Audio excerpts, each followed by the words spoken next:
Allah berfirman surat Qaf ayat 4. Qad alimna ma tankusul ardu minhum wa indana kitabun hafir. Sesungguhnya kami telah mengetahui apa yang dihancurkan oleh bumi dari tubuh mereka. Dan pada sisi kami ada kitab yang memelihara. Maksudnya yang mencatat segala sesuatu.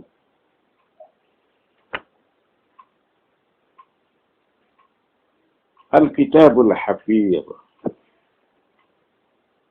Kitab yang mencatat tentang segala sesuatu. Segala sesuatu terpelihara di dalam Lauhul Mahfuz. Itu memiliki arti kiasan.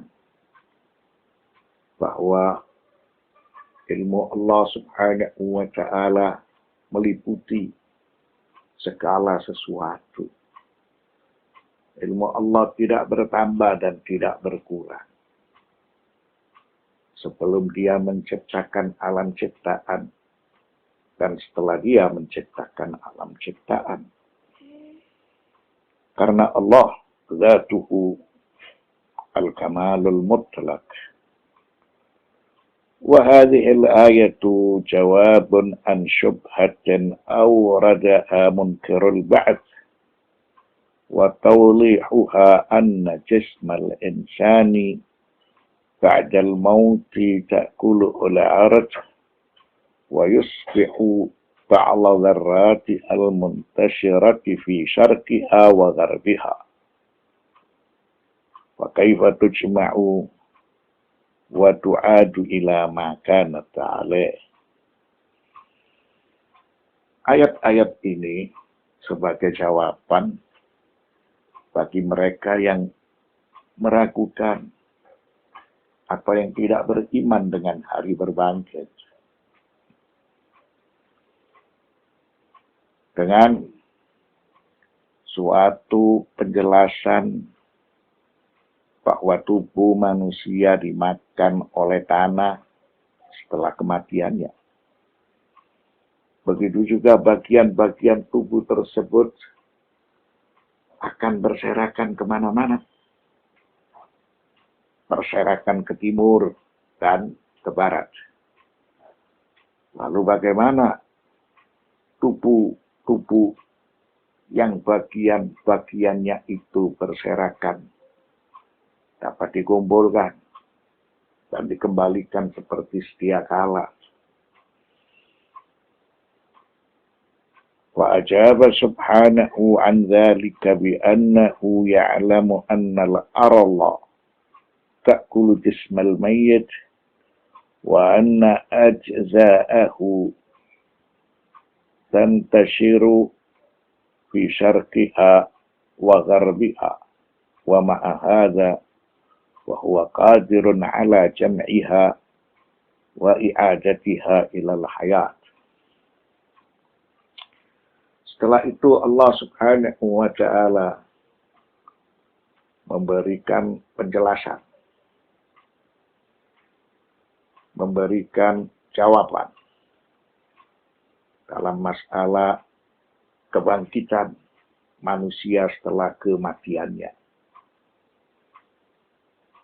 Allah, dialah zat yang maha mengetahui.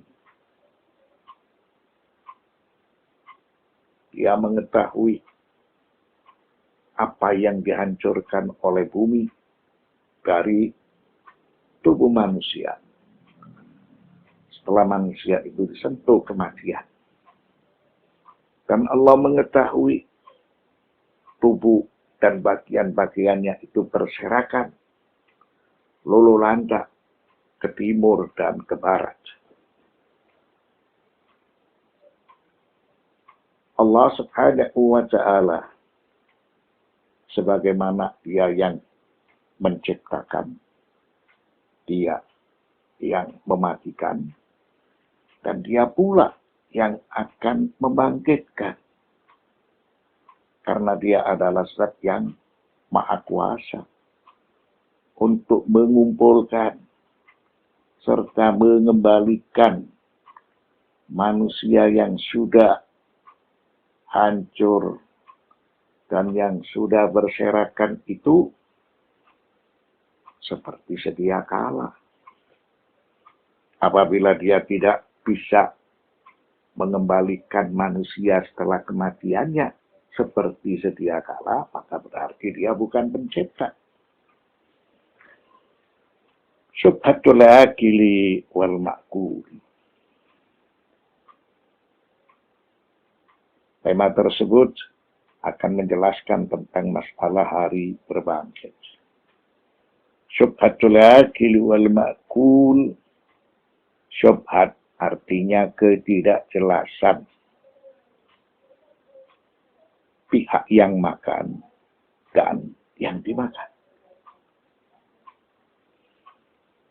Wa tu'rafu hadhihi asy-syubhatu 'inda al-falasifati wa ulama'il kalami bi syubhatil akili wal ma'kul.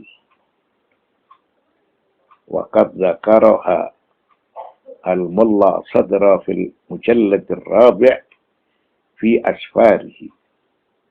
وقال احتج من أنكر البعث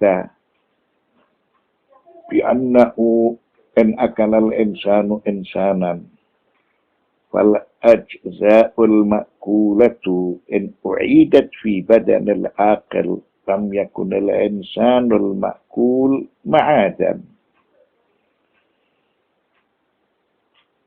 Alhasil, tema tersebut hendak menjelaskan syubhat, ketidakjelasan al-aqil wal ma'kul.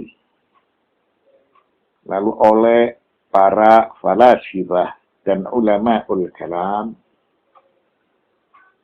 dinamakan dengan tema tersebut. Ketidakjelasan dari pihak yang makan dan pihak yang dimakan.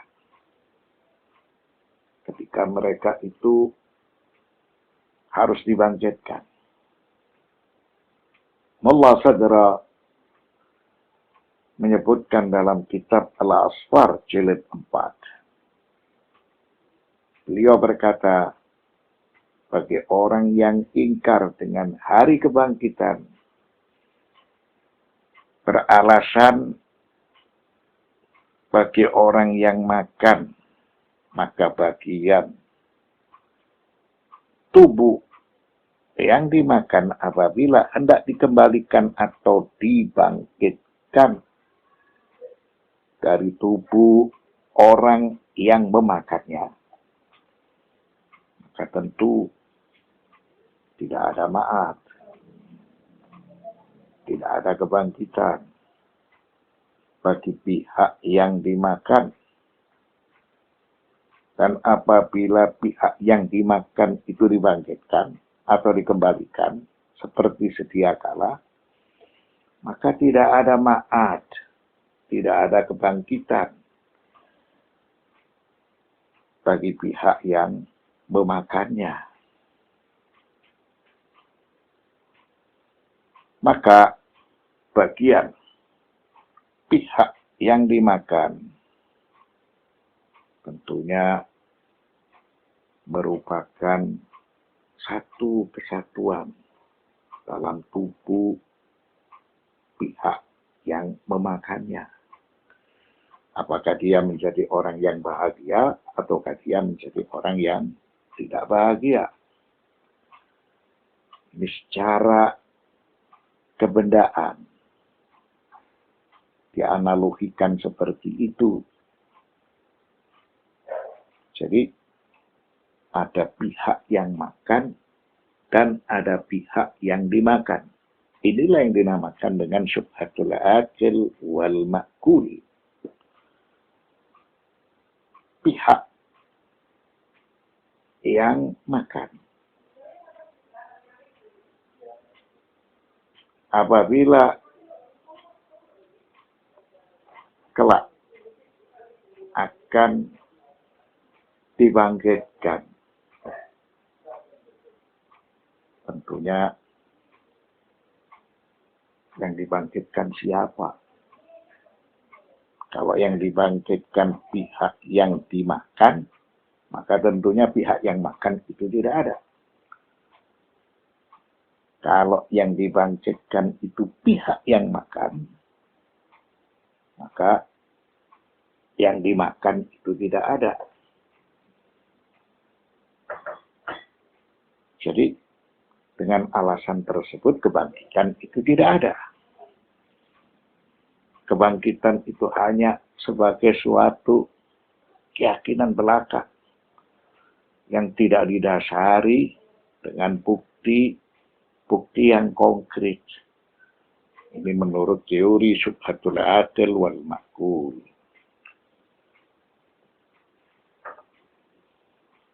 Wa ujib an dzalika fil kutubil kalamiyah بأن المعاد والأجزاء التي منها ابتداء الخلق وهي الأعضاء الأصلية عندهم والله يحفظها ولا يجعلها جزءا لبدن آخر.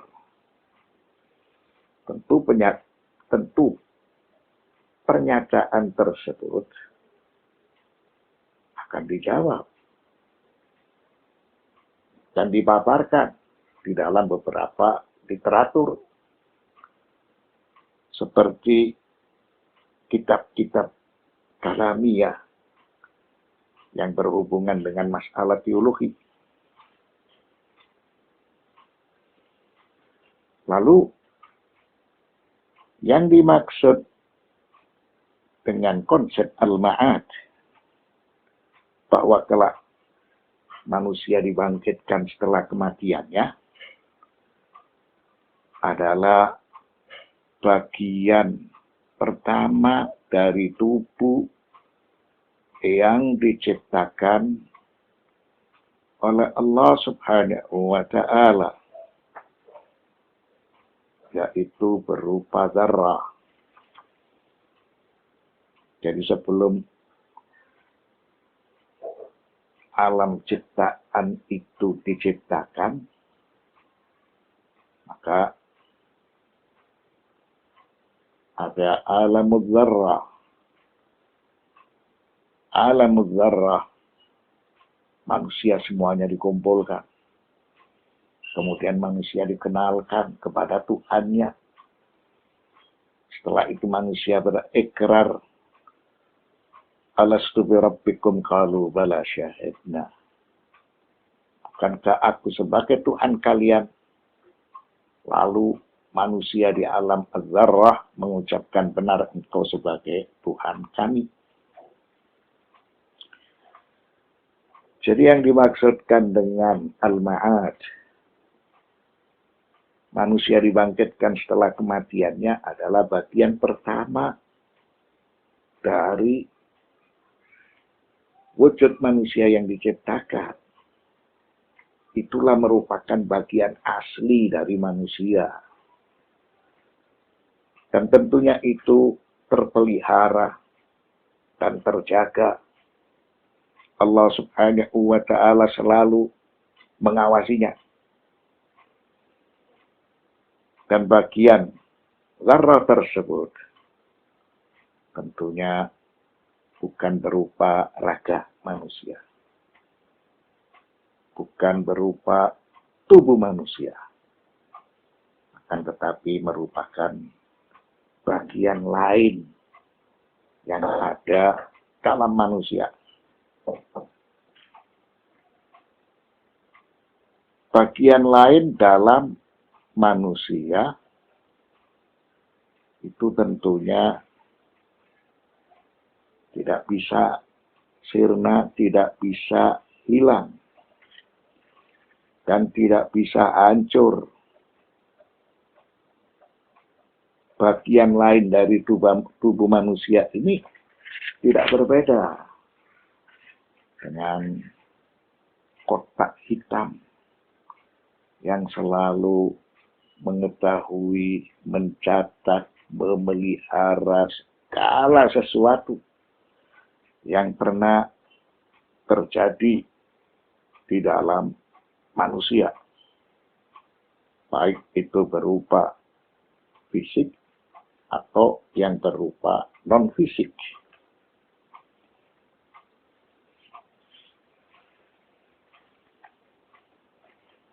Sahibul Asfar berpendapat,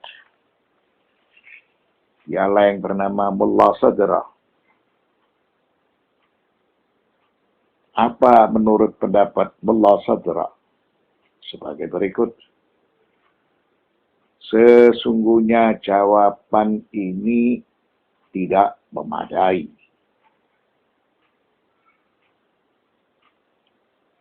Sedangkan menurut pendapat yang benar, itu menegaskan bahwa segala yang mungkin menurut akal dan dibenarkan pula oleh wahyu, maka itu wajib diyakini. Menurut akal, kebangkitan setelah kematian itu mungkin. Dan tidak bertentangan dengan wahyu. Justru wahyu membenarkan tentang masalah hari berbangkit. Setelah wahyu membenarkan tentang hari berbangkit, atau yang dinamakan dengan yaumul ba'd wal ma'ad, maka tentunya wajib diyakini. Hari kebangkitan itu mungkin menurut akal. Hari kebangkitan itu sudah menjadi ketetapan oleh wahyu. Maka bagi orang yang beriman, wajib membenarkannya dan wajib meyakininya.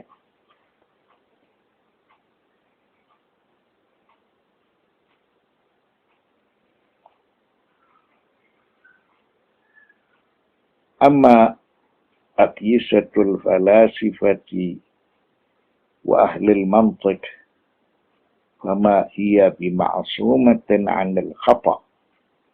Hadza ma qalahu sahibul asfar wa huwa alladhi i'tamadna 'alayh wa dzakarna miraran fima taqaddam. Adapun pendapat dari para filsuf dan ahlul mantiq. Pendapat mereka tentunya tidak terjaga dari kesalahan. Tidak terjaga dari kealpaan. Itu menurut Sahibul Asfar. Dan pendapat Sahibul Asfar itu yang kami jadikan sebagai pijakan. Hari berbangkit menurut akal itu mungkin. Dan hari berbangkit menurut wahyu itu telah menjadi ketetapan. Maka bagi orang yang beriman harus percaya, meyakini tentang keberadaan hari kebangkitan. Dan pendapat tersebut sudah kami jelaskan, sudah kami paparkan berkali-kali.